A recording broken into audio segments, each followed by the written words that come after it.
Halo semua, kami peserta latihan dasar calon pegawai negeri sipil lingkungan Kementerian Dalam Negeri di Pusat Pengembangan Sumber Daya Manusia Regional Yogyakarta tahun 2021 angkatan ke-36.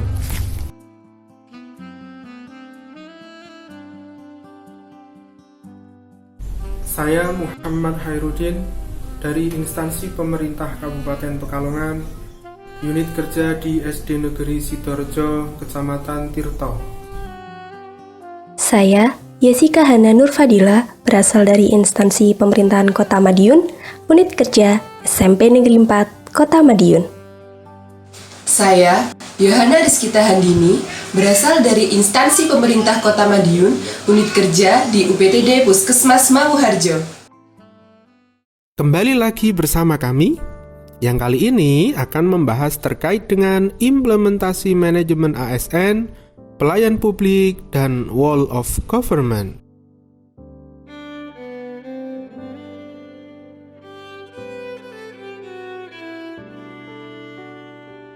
Menjadi seorang CPNS seperti saat ini harus melalui proses rekrutmen panjang bersama ribuan peserta yang lain. Proses rekrutmen dilakukan agar suatu jabatan benar-benar diduduki oleh seseorang yang memenuhi kualifikasi dan kompetensi. Setelah berhasil melalui proses rekrutmen, sudah menjadi kewajiban kita untuk memahami bagaimana manajemen kita sebagai seorang ASN.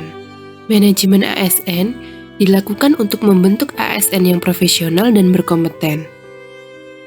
Langkah sederhananya dapat dilakukan dengan menjaga ketertiban dan kerapian dalam berseragam, hadir tepat waktu, dan menjalankan kedudukan, peran, dan fungsi sesuai kewajiban dengan penuh tanggung jawab. Seperti yang kita ketahui, salah satu peran ASN adalah sebagai pelayan publik. Dalam pelayanan publik, sudah menjadi kewajiban bagi kita untuk menjunjung tinggi etika publik. Memberikan pelayanan yang mudah, cepat, dan optimal menjadi hal yang mutlak bagi seluruh instansi publik. Hal tersebut menjadi bagian dari upaya mendukung program pemerintah dalam mewujudkan birokrasi yang bersih, akuntabel, efektif, efisien, dan berkualitas.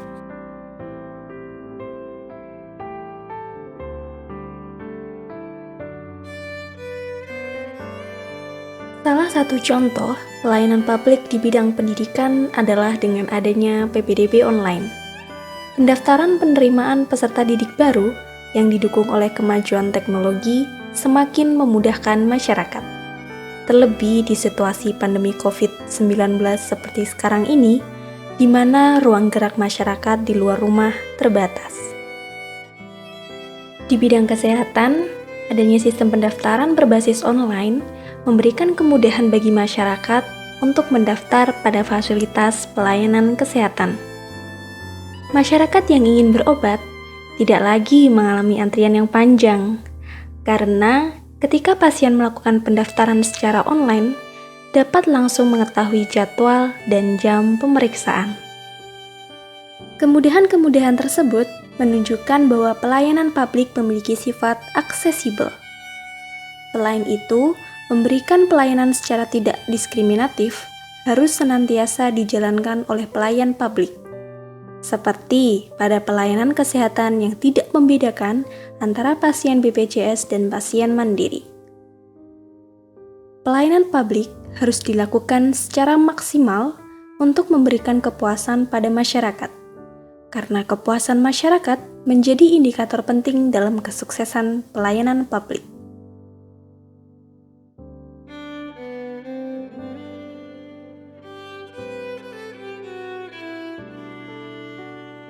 Sebagai pelayan publik, konsep Whole of Government perlu dipahami untuk mencapai tujuan dalam pembangunan kebijakan, manajemen program, dan pelayanan publik. Keberagaman dan perbedaan antar sektor secara alami mendorong adanya perbedaan visi dan orientasi masing-masing sektor, yang pada akhirnya mendorong adanya persaingan atas sektor. Kolaborasi dan koordinasi lintas sektor dilakukan sebagai upaya untuk menjalankan fungsi pemerintah dengan baik. Mall pelayanan publik merupakan tempat berlangsungnya kegiatan pelayanan publik yang dibangun melalui koordinasi dan kolaborasi dari berbagai instansi. Sinergitas dari berbagai instansi dalam membangun mall pelayanan publik menjadi dasar dalam memberikan pelayanan publik yang prima pada masyarakat. Perkembangan e-government di Indonesia dapat membantu pemerintahan untuk meningkatkan mutu layanan publik melalui pemanfaatan teknologi informatika. Hal tersebut memberikan kemudahan pada masyarakat sehingga kualitas pelayanan publik menjadi lebih baik. Berdasarkan penjelasan tadi, perlu kita ketahui bahwa manajemen berperan sebagai kendali kita dalam menjalankan kedudukan, peran, dan fungsi sebagai seorang ASN. Salah satu peran tersebut adalah sebagai pelayan publik. Dalam memberikan pelayanan publik, konsep Wall of Government sangat membantu untuk meningkatkan kualitas dalam pelayanan publik. Demikian penjelasan kali ini, semoga bermanfaat. Terima kasih.